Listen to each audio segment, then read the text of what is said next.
question we need to ask this today is, why do nations fail? By the way, for your information, do you know that Zimbabwe was what once was called the jewel of Africa? Thriving nation, strong economy, vast resources. But where is Zimbabwe today? It's this hyperinflation.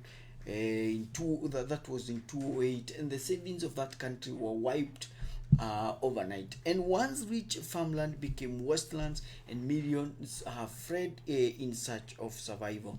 Now, we need to say very quickly that nations do not fail because of lack of resources. Now, this needs to come home. Now, nations fail because of lack of wise and just leadership.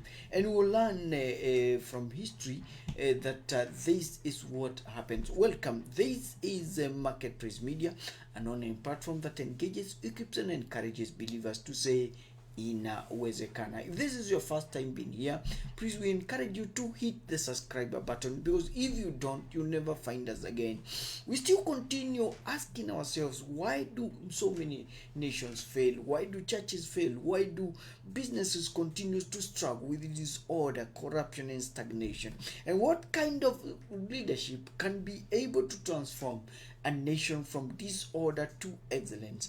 What if do we have the kind of leaders that would actually, that they have the magic of being able to transform and stop chaos and bring order? Africa, despite the vast resources, is losing, and now listen to this, 148 billion annually to corruption, and the poor governance have left many nations in debt, in crisis, and development, thanks to mismanagement and lack of vision.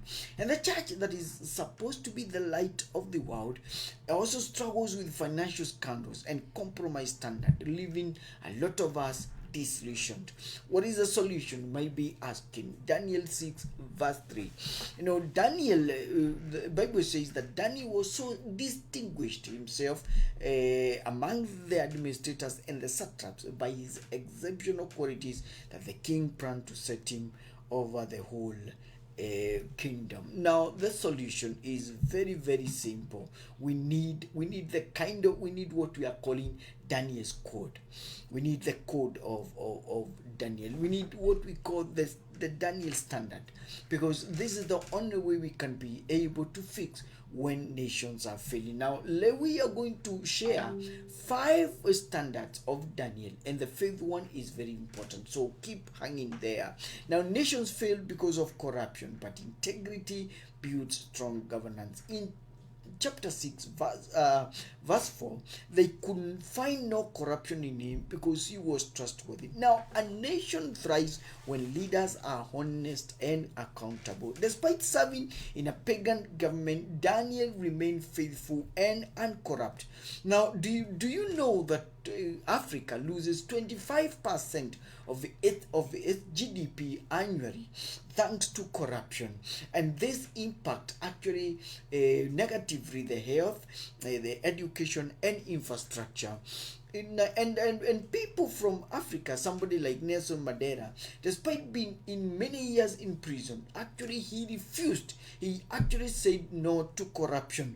Much as he was in power, he only stayed there for a short time and did not allow the enticement of power to corrupt him. Now, how can we be able to practice integrity in leadership? Number one, we need to hold leaders accountable through transparency laws. And then again, we need to go out there and strengthen anti-corruption agencies and actually demand accountability.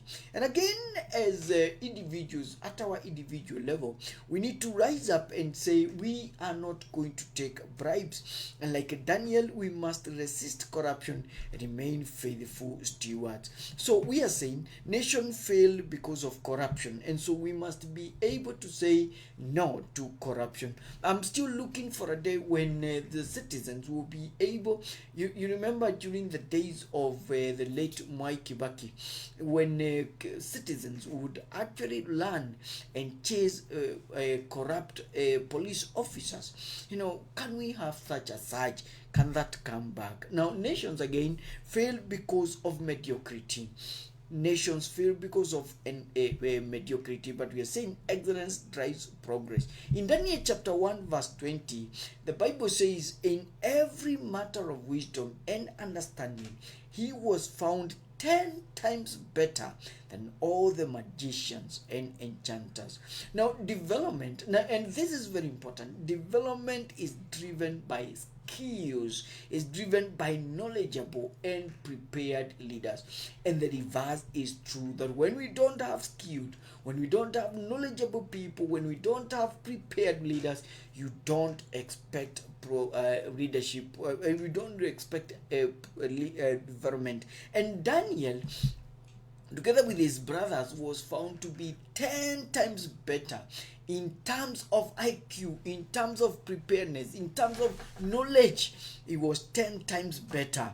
And not only was he found 10 times better, but again he also depended on in God.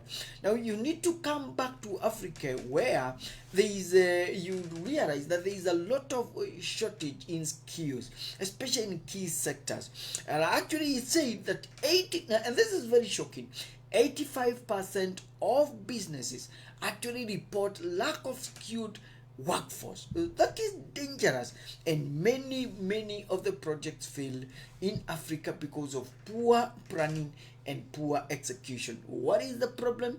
Poor the skills, lack of knowledge. And if you look at